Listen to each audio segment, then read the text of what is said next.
Good day, this is Sir Bren and we are going to solve rational inequalities. Meron tayong rational inequality here, 2x over x plus 1 greater than or equal to 1. Okay, meron tayong several steps na gagawin. First step is to make the right side be 0. Okay, gagawin natin 0 itong right side. So, ibig sabihin, 2x over x plus 1. Then we transpose 1 to the other side. So magiging 1 to the other side will be negative 1. So greater than or equal to 0. So magiging 0 na yung ating right side. Second step, this left side should be a single expression. Okay? So in doing this, so we will find the LCD. The LCD here is x plus 1. Okay, x plus 1. And then we will solve x plus 1 divided by x plus 1 is 1 times 2x will give us 2x.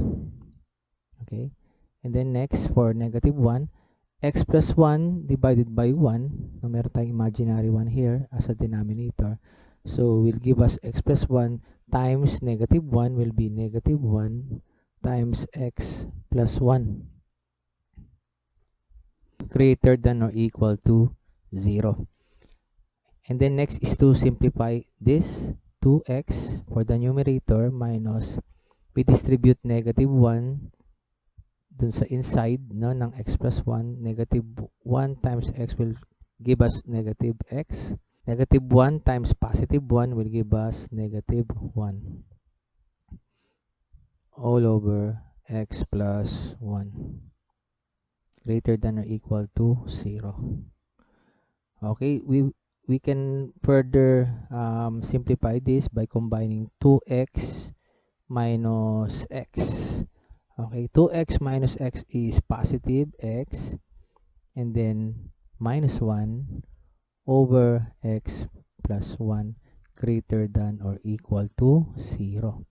Okay, meron tayong numerator x minus 1 and the denominator x plus 1. Okay, next step, we will equate both the numerator and the denominator to 0. So, yung numerator natin, x minus 1 equals to 0. And then we have the denominator x plus 1 is equals to 0. This is to find the values of x. Okay, so the first x minus 1 is equals to 0. We transpose negative 1 to the other side, to the right side, it becomes positive. So meron tayong x equals to positive 1. And for this, x plus 1 is equals to 0. We transpose positive 1 to the other side will give us x equals to negative 1. Okay, now next step is to graph a number line. Dito lang tayo sa taas, ano?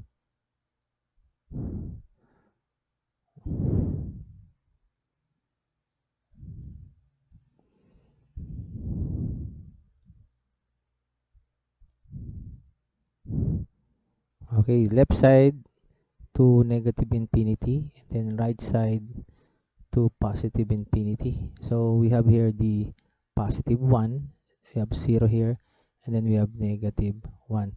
Ngayon tingnan natin kung yung alin sa dalawang points ang part of the solution. Okay, by doing this, we will substitute the values of x to this original equation. Okay.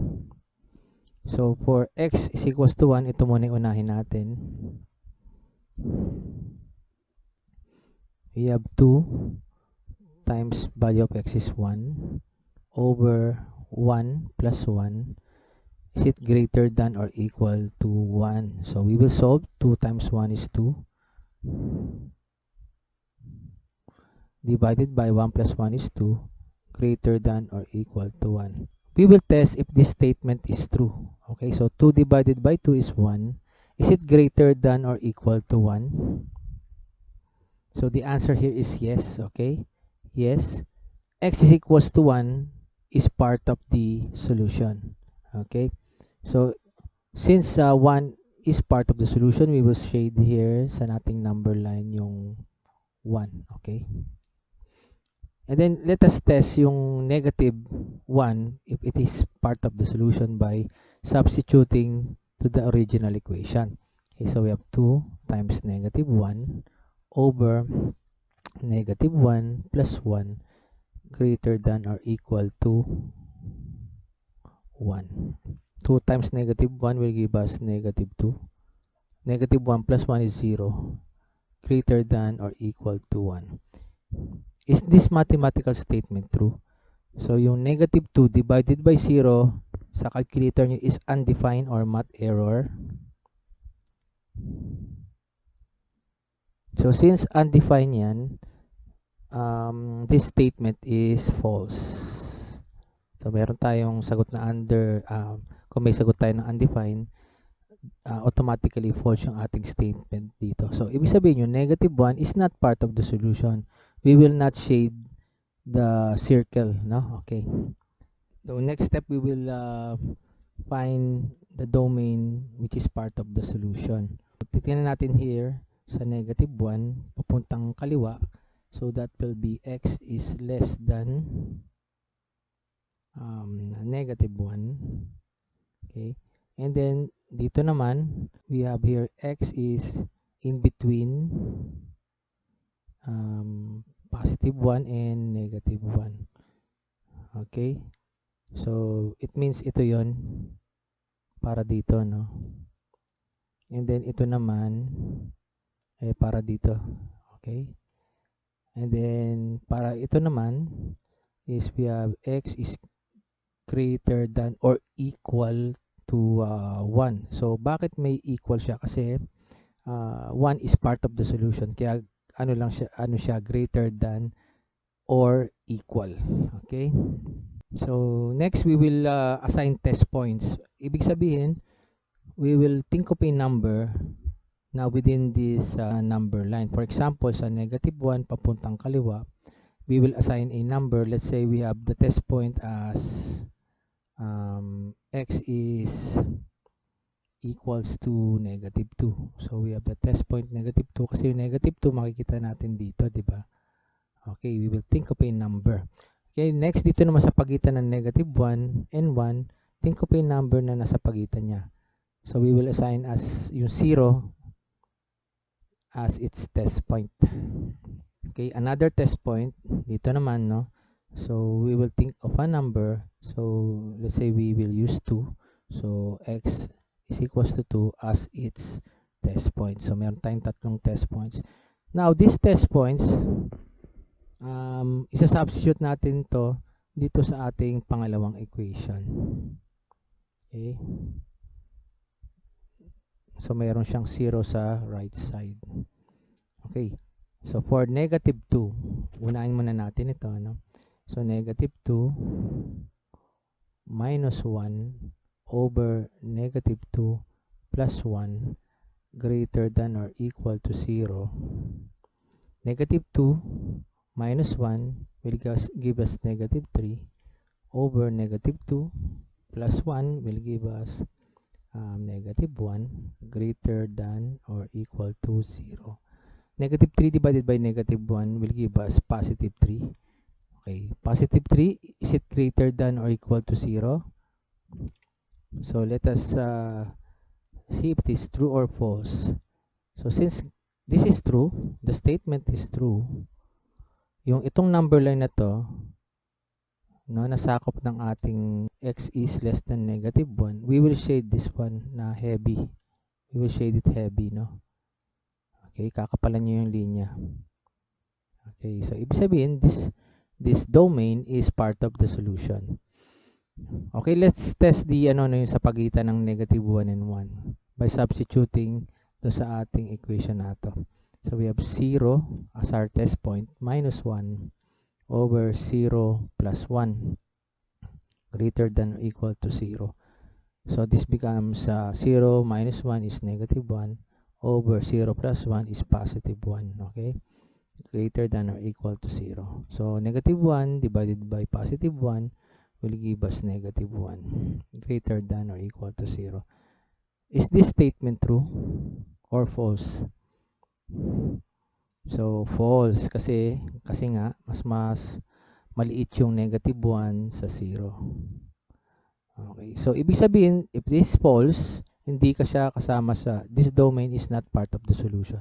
So hindi na natin kakapalin yung linya niyan. Okay? And then lastly, para sa x is greater than or equal to 1, we will use the test point positive 2. Okay, substitute to this equation, 2 minus 1 over 2 plus 1 greater than or equal to 0. 2 minus 1 is 1. 2 plus 1 is 3. Greater than or equal to 0. Okay, is this statement true or false? Yes, 1/3 is greater than 0. So, this is true. Okay, so since this is true, kakapalan din natin yung linya na pakanan papuntang positive infinity. Okay, so meron tayo dito na dalawang yung papuntang kaliwa, papuntang negative infinity, at meron tayo ditong papuntang positive infinity. Okay, so lastly, we will write the set notation and the interval notation for our final answer. Okay, so dito tayo magbe-base, no? So the set notation here, so the domain is the set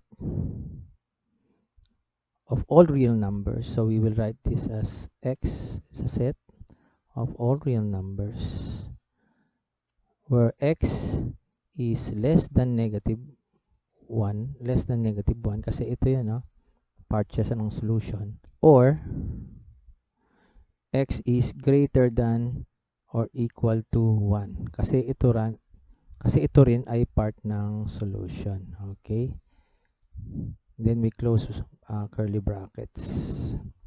Okay, for the interval notation, we will write it as open parenthesis. So magsimula tayo dito, no, lahat ng part ng solution, no? So starting from negative infinity papuntang negative 1, close parenthesis, union of, we have the open square bracket kasi yung 1 is shaded kasi 1 is part of the solution. So imbis na parenthesis, we will use open square bracket and then 1 to positive infinity and then close parenthesis. Okay, so this as your set notation, and its counterpart, which is the interval notation, ito naman yan.